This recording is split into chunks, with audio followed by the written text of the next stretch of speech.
अब नेताजी लोगों के टेबल पर मैं आ गया हूँ और यहाँ परिचय पहले लेता हूँ। आपका क्या परिचय? राकेश पटेल, कांग्रेस के वरिष्ठ नेता सर, पूर्व उपाध्यक्ष।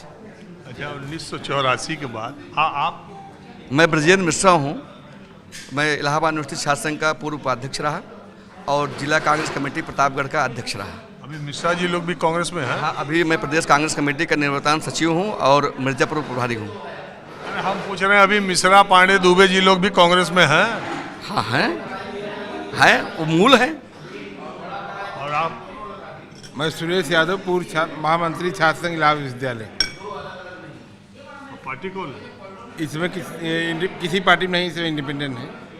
ऐसा हो ही नहीं सकता पार्टी में नहीं, इसमें नहीं, किसी दल में।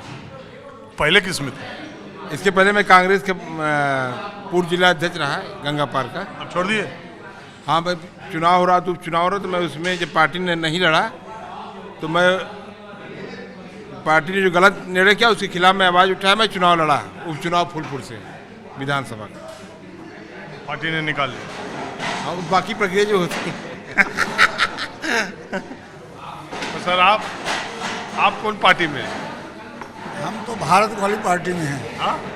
भारत के नागरिक हैं साधारण। आप भी किसी पार्टी में हैं? नहीं, मैं किसी पार्टी में नहीं हूँ, मैं स्वतंत्र हूँ। आपका क्या परिचय है? हमारा कोई परिचय नहीं है। हम शिव कुमार वैश्य एक व्यापारी हैं और किसी 3-4 शिक्षण संस्थाओं के अध्यक्ष हैं बस। अरे इतना कम शिक्षण? अच्छा, आपके शिक्षण जिससे क्या मतलब? नहीं, वो तो हम देखे कुर्ता पजामा। एक बात बताइए, जो आप शिक्षण संस्थाओं के अध्यक्ष हैं वो हायर एजुकेशन या स्कूली माध्यमिक शिक्षा। तब तो यूजीसी का उसमें कुछ नहीं। यूजीसी से हमारा कोई लेना देना नहीं है। क्या है क्या नहीं है इससे हमें विचार नहीं कर। हम तो परिस्थिति को देख के आकलन कर लेते हैं, अंतिम फैसला जो आता है उस पर विचार करते हैं। क्या परिस्थिति चल रही है इस समय? यूजीसी पे कोई चर्चा नहीं। जब इससे स्टे कर दिया सुप्रीम कोर्ट ने तब से शांत है। उस सुप्रीम कोर्ट में मेरा तो ये कहना है कि ये जो किया गया यूजीसी बैकवर्ड का वोट लेने के लिए और फिर जो ये स्टे करा दिया गया अपर क्लास को खुश करने के लिए, ये सब क्या है? ये नहीं होना चाहिए। देखो, दोनों प्रक्रिया से हमारा कोई लेना देना नहीं, बस इतना हम विचार कर सकते हैं बस। लेकिन बाकी जो हुआ सो हुआ। ये लोग सबको दिख ही रहा है, मुझे भी दिख रहा है। इससे बीजेपी को नुकसान हुआ? जो नुकसान होने को था वो नुकसान सुप्रीम कोर्ट के उससे से समस्या हल हो गई, वो शांत हो गई है। लेकिन कुछ दूसरे वर्ग में ये लग रहा था कि आ रहा था, रुक गया। दूसरे ने तो उनको खुश तो कर दिया कि आने वाला था, हम तुम्हारे हितैषी हैं इसलिए आने वाला था, और उसको रोक लगा दी। ये कह दिया कि जानबूझ के हमने रोक लगवा दी कि ये शांत रहे मामला। मुझे ऐसा लगता है, ये सत्य हो ना हो इससे मेरा कोई लेना देना नहीं। मुझे ऐसा लगता है। वो तो कोर्ट का फैसला। कोई सा कोर्ट का फैसला? कोर्ट ने स्टे किया है, कोर्ट ने समझा होगा तब स्टे कर दिया। तो उसमें सरकार और पार्टी का क्या मतलब? सरकार का निर्णय था, उसी पे तो स्टे किया है। हाँ, तो पटेल साहब, आपसे मेरा ये सवाल है कि आपसे पहले वाली टेबल पे जो आखिरी आदमी थे वो हाई कोर्ट में हैं, वो कह रहे हैं, मैंने उनसे पूछा कि 2027 से एक साल पहले 2026 में, 2022 से एक साल पहले 2021 में जो मुख्यमंत्री योगी जी का ग्राफ या बीजेपी का ग्राफ सरकार का 21 में था, वो 26 के मुकाबले नीचे आया कि ऊपर आया? उन्होंने कहा ऊपर आया। हर पैरामीटर पर योगी जी की सरकार धूम मचा दी है, कोई आगे पीछे नहीं है। आपका क्या विचार? टोटल वो गलत बोल रहे हैं। भारतीय जनता पार्टी के लोग भी झूठ बोल रहे हैं। आप 69,000 भर्ती में देखिए, पिछड़े वर्गों के साथ अपमान कर रहे हैं। और 6800 की लिस्ट निकालने के बाद उनको नौकरी नहीं मिल रही है। हाई कोर्ट में इनके वकील नहीं जा रहे हैं सरकारी सर। यूजीसी पर सही निर्णय नहीं ले पाए, वो भी कोर्ट में चला गया है। ये हमेशा जब आपकी पार्टी कांग्रेस कुछ स्टैंड नहीं ले पाई कि यूजीसी के समर्थन में कि यूजीसी के विरोध में, भाजपा में नहीं ले पा रही है, कोई स्टैंड नहीं ले पा। विरोध में बोलने का तो कोई किसी पार्टी में है नहीं। सत्यता ये है सर, भारतीय जनता पार्टी ने यूजीसी लाया था, यूजीसी पे इसको स्टैंड करना था sir. Bharatiya Janata party stand होती कि हम एससी और बैकवर्ड के लिए हम लड़ रहे हैं, हम कोर्ट में भी खड़े हैं आपके अधिकार के लिए। वहाँ भी ये नहीं जा रहे हैं भारतीय जनता पार्टी। नहीं तो वही है ना। और ये केवल और आप जब SC/ST आयोग ST कानून ख़त्म हो गया था, अटल बिहारी वाजपेयी ने इसको लागू किया सर। आज जब उत्तर प्रदेश में 80 सीटों में 43 सीट हार जाते हैं सर, यहाँ होता है कि बैकवर्ड और SCO ने वोट नहीं दिया, बैकवर्ड और SCO ने वोट नहीं दिया।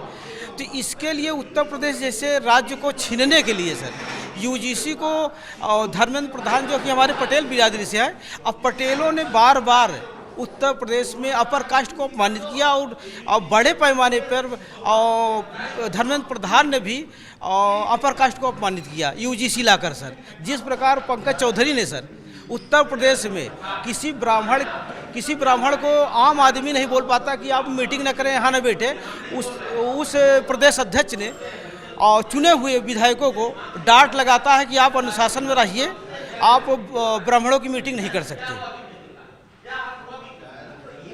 इतना बड़ा फर्क आ रहा है। और तो पटेलों के नेता था अनुप्रिया पटेल, वो चली गई एनडीए में, यहाँ तो जात के नेता हो गए। बताइए। अब आए पटेल। इस समय भारतीय जनता पार्टी ने पटेल समाज का शोषण किया, राजनीतिक शोषण किया। अनुप्रिया पटेल, पंकज चौधरी अभी आ गए हैं और 7 बार के सांसद हैं, ऐसी बात नहीं है। अब पटेल, विनय कटियार, राम जन्मभूमि आंदोलन से ही बैकवर्डों का राजनीतिक पारा बढ़ा है, मतलब उछाल आया है। बहुत कम लोग जानते हैं कि उसमें ब्राह्मण ठाकुर ज़्यादा विधायक होने चाहिए, हमारे पटेल वर्गों ने ज़्यादा छलांग मारा है उसमें। सांसद और विधायक जब से राम जन्मभूमि का मुद्दा आया है, उसमें पटेल सबसे ज़्यादा सफल रहे सर, पूरे उत्तर प्रदेश, पूरे इंडिया लेवल पर। जिस सनातन की बात करते हैं उसको किसी अपर कास्ट ने कायदे से नहीं पकड़ा है सर। साधु संत को बलात्कार में, रेप में फंसा रहे हैं सर। 50 साधु संत भारतीय जनता पार्टी के शासनकाल में जेल में पड़े हुए हैं, जिनके दम पे आप आज सरकार बनी है, उन्हीं को आप जेल भेज रहे हैं सर। और एक साधु सन्यासी हमारे यहाँ उत्तर प्रदेश में बैठकर साधुओं के साथ अपमान हो रहा है सर। आप बताएं, आप विश्वविद्यालय के छात्र संघ में भी रहे हैं, उपाध्यक्ष रहे, तो ये UGC का इम्पैक्ट कैंपसेस से बाहर निकल रहा है क्या? कैंपस से निश्चित तौर से बाहर निकल रहा है। याद करिए, आपका वो भी दौर था जब 89 में ये आरक्षण, VP सिंह सरकार आई, आरक्षण लागू किया और पूरे देश आंदोलित हो गया और तमाम यूथ 90 में तमाम यूथ आत्मदाह कर रहे थे। सरकार किसकी थी? VP सिंह की सरकार थी, भारतीय जनता पार्टी के समर्थन से सरकार बनी थी। जब युवक जल रहा था तो समर्थन वापस नहीं ली, देश में कोहराम मच गया, देश में गली गली में युवा जल रहा था और अराजकता का माहौल देश के अंदर था। तब ली जब इनका राम रथ लालू ने रोक दिया, जब इनको मुद्दा मिल गया, कमंडल का मुद्दा मिल गया, तो मंडल और कमंडल की राजनीति में देश को झोंकने का काम किया। आज उसी तरीके से UGC ला करके देश के अंदर, अभी तक तो आप लोग के चैनलों में जब डिबेट होती थी, आप कहना चाहते हैं, तो पहले एक हिंदू धर्माचार्य, एक टोपी वाला, एक दाढ़ी टोपी वाला, एक चंदन टीका वाला डिबेट होती थी। कोई गाय की बात करता था, कोई उसकी बात करता था। जब बराबर हिंदू मुसलमान बढ़ गया, बांटने में सफल रहे, अब क्या कर रहे हैं? अब सनातनियों में फला शंकराचार्य, अब जातियों में, इस तरीके से देश को बांट करके सत्ता पर बने रहना चाहते हैं। यही इनका असली मुद्दा है। अब आखिरी सवाल आपसे, कुछ बताएंगे क्या? अरे हो गया उनसे बातचीत, हाँ उनसे बातचीत हो गई। अब समय चूंकि मेरा ख़त्म हो रहा है, इसलिए आप अपने विचार, ये जो मैंने चर्चा की, आपके क्या है UGC को लेके और 27 के चुनाव के माहौल को लेकर? देखिए, UGC तो इस सरकार का बहुत बड़ा ब्लंडर। अब उसको ये लोग सुधारेंगे तो। और राम भद्राचार्य जी कह रहे हैं कि वापस लो, गृह युद्ध हो जाएगा। नहीं, वो तो इनको सुधारना ही है। अब कहाँ से गड़बड़ हुआ ये तो ये लोग जाने, लेकिन जो नुकसान होना था वो हुआ है। लेकिन अच्छाई ये है कि अन्य पार्टियों के समर्थक और इस दल के समर्थक में यही अंतर है। इस दल का समर्थक जरा सी भी बुराई बर्दाश्त नहीं करता, वो प्रतिक्रिया देता है। इससे इस दल को सुधार करने में अवसर मिल जाता है। अन्य जो दल के समर्थक हैं वो उनकी किसी बुराई पर नहीं बोलते, नतीजा ये होता है कि वो वही बुराई करते चले जाते हैं। तो ये सुधार हो जाएगा। वो समर्थक ऐसे हैं कि जैसे इनको लगेगा कि भाई अब जूता मारो चार के पास जाएं कि का हो ठाकुर है का तुम, ऐसे नेता के पास जाएंगे, किसके पास जाएंगे, किसको गिनेंगे? अच्छा एक बात बताइए, हमसे कोई कह रहा था कि चाहे यूजीसी के रेगुलेशन को लेके फॉरवर्ड कैटेगरी में या जनरल कैटेगरी में जितना भी गुस्सा हो, जब चुनाव आएगा तो वो जाएगा कहाँ? वो एक शेर नहीं है कि हमसे रूठोगे सनम तो जाओगे कहाँ? इसमें चुनाव में जो आप बात बोल रहे हैं, चुनाव में इससे कोई लेना देना नहीं है। चुनाव जो जहाँ तय है, छात्र अपने हिसाब से अपनी अपनी बात रख रहे हैं, वोट में इसका कहीं कोई परिवर्तन नहीं होगा, हमारा मानना है। और जहाँ तक यूजीसी के सवाल है, 2000 के पहले 95-99 तक, इसका मतलब इससे कैंपसों में बहुत इसका असर या मतलब नहीं है। इसको कुछ पार्टियों को लोग, अलग अलग दलों की पार्टियों को लोग इसको उकसा के कुछ चलाने की कोशिश किए, मगर ये आंदोलन कहीं चला नहीं। इसे मामला सुप्रीम कोर्ट में है, जो भी फैसला होगा न्यायपालिका करेगी।